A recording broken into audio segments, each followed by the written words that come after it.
कोटा बूंदी के प्रत्याशी प्रहलाद गुंजल की जनसभा में पधारे दिग्गज नेता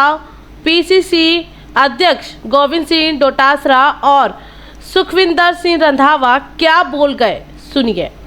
को ज्वाइन करवाकर वहाँ टिकट दी। पंजाब में आम आदमी पार्टी और कांग्रेस के उनको अगर ये कहते हैं कि हम 400 पार करेंगे तो जो दूसरों के बैसाखी का सहारा क्यों ले रहे हैं, क्यों दूसरी पार्टियों को ज्वाइन करवा के इनको इसका मतलब बीजेपी को कैंडिडेट नहीं मिल रहे, दूसरी पार्टियों को डिफेक्शन करवा के उनके मुआवजे लेकर इलेक्शन ले रहे हैं। आपके यहाँ राजस्थान में भाई साहब वो लेकर गए हैं क्या है हमारा मालवीय, तो उनको वहाँ कैंडिडेट नहीं मिलता था। आज देख लेना जो आज आपने देखा चाहे जन सलाब आया है ऐसे ही सारे राजस्थान में लेकर आएंगे और हिंदुस्तान में कांग्रेस सैलाब के साथ हमारे कांग्रेस के प्रहलाद गुंजल जी ने कोटा बूंदी लोकसभा क्षेत्र से नामांकन दाखिल किया है। तमाम कांग्रेस पार्टी के नेता कार्यकर्ता बड़े जोश के साथ, बड़े उल्लास के साथ, बड़े उत्साह के साथ में हमने नामांकन दाखिल कराया है और हमने संकल्प लिया है कि जिनकी कलम से हमारे नेता राहुल गांधी जी का सदस्यता लोकसभा से निरस्त की गई, जिनकी कलम से 150 हमारे चुने हुए सांसदों को बाहर निकाल करके गुपचुप में कानून पारित कराए गए, जिन लोगों ने 10 साल तक विकास की बात नहीं करके केवल और केवल तानाशाही की बातें करी, संवैधानिक संस्थाओं का दुरुपयोग किया, संविधान को तोड़ने की बातें की, आरक्षण खत्म करने की बातें की, नेताओं को क्रेज करने का काम किया, प्रताड़ित करने का काम किया और जो हमारी सरकार ने 5 साल में अच्छी योजनाएं,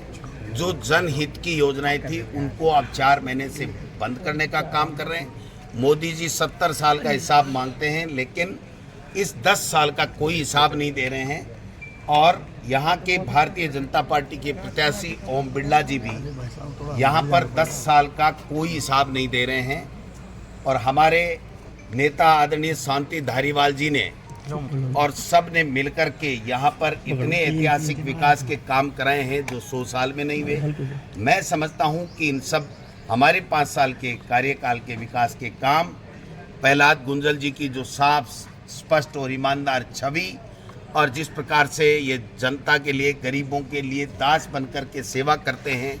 और हम सब एकजुटता के साथ में और राहुल गांधी जी की भारत जोड़ो न्याय यात्रा और भारत जोड़ो यात्रा के जो मुद्दे हैं उन सब को लेकर के हम लोग जनता के बीच में जाएंगे और जनता ने आज बता दिया है कि हम उस व्यक्ति के साथ में हैं, उस पार्टी के साथ में हैं जो 36 कौमों की बात करती है और जो विकास की बात करती है, सबको साथ लेकर के चलने की बात करती है, तोड़ने की बात नहीं करती है। कांग्रेस बीजेपी की कमियां बता रही है, वहीं बीजेपी अपनी उपलब्धियां गिना रही है। राजस्थान के प्रदेश उपाध्यक्ष मुकेश दादिच कोटा पहुंचे और मीडिया से रूबरू हुए।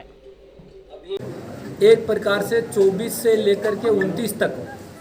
क्या करने वाले हैं वो उस घोषणा पत्र में आने वाला है। और जहाँ तक कोटा के डेवलपमेंट की बात मैं कहूँ तो मैंने पूर्व में भी निवेदन किया है, आपने खुद ने भी कहा है कि एयरपोर्ट के बाद में मुझे लगता है कि एग्रीकल्चर के क्षेत्र में, उद्योग के क्षेत्र में कोटा में बहुत संभावनाएं हैं और माननीय ओम बिरला जी यहाँ से भारी बहुमत से जीतने के बाद निश्चित रूप से इस प्रकार की आकांक्षाएं जो जनता की है उसको निश्चित रूप से पूरा करेंगे। अभी प्रेस में ये कहा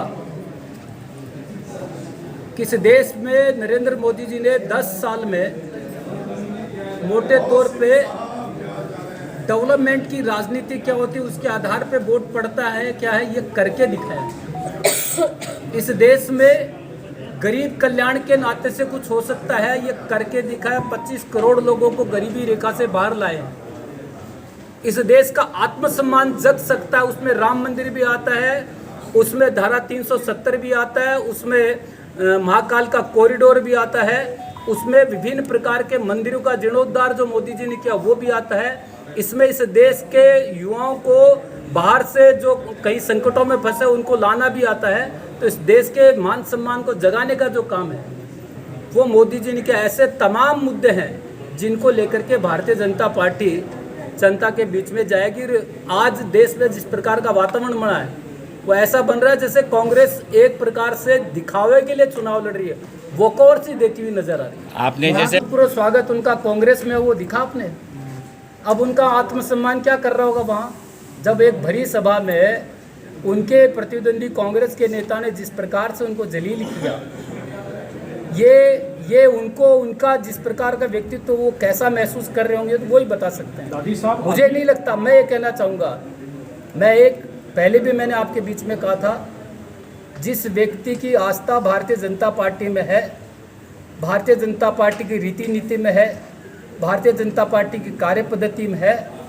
उसका भारतीय जनता पार्टी में स्वागत है। जो अपने स्वार्थ के लिए अपने आप को जिसको कहना चाहिए कि स्वयंभू नेता मानते हो, अगर कुछ करना चाहते हैं, उसके लिए मेरे पास सफाई के लिए कोई बहुत ज़्यादा शब्द नहीं है। मैं इतना ही कहना चाहूँगा, भगवान उनको सद्बुद्धि दे। दादी साहब, अब ये बड़ा टेक्निकली प्रश्न है, क्योंकि लोकल मुद्दों का चुनाव तो हो चुका है और उसमें भारतीय जनता पार्टी की सरकार बन चुकी है। अब ये जो मुद्दे हैं ये नेशनल इश्यूज के चुनाव है, केंद्र का चुनाव होता है, उसमें ऐसे इश्यूज होते हैं जो देश के लिए व्यापक विषयों के लिए कानून बनाने की बात और बाकी अन्य विषयों शामिल होती हैं। और निश्चित रूप से जन आकांक्षाओं का काम नरेंद्र मोदी जी की सरकार में सांसदों के माध्यम से हो, उन सब को हम धीरे धीरे एक एक करके क्रम वाइज करते जा रहे हैं। रैली देखने के बाद बता पाऊंगा, मुझे नहीं लगता भारतीय जनता पार्टी की रीति नीति से जुड़ा हुआ कोई कार्यकर्ता उसमें है, और अगर कोई है भी तो वो निश्चित रूप से उनका व्यक्तिगत कोई समर्थक होगा, मैं कह नहीं सकता उसको। जो भी लोग पार्टी के उम्मीदवार के खिलाफ हैं, सर फर्क नहीं पड़ेगा उससे। एक मिनट मैं बात करें सर, पार्टी के अधिकृत उम्मीदवार के खिलाफ जो भी हैं, निश्चित रूप से पार्टी उन पे एक्शन लेगी, इसमें कोई दो राय नहीं। सर चुनाव के बाद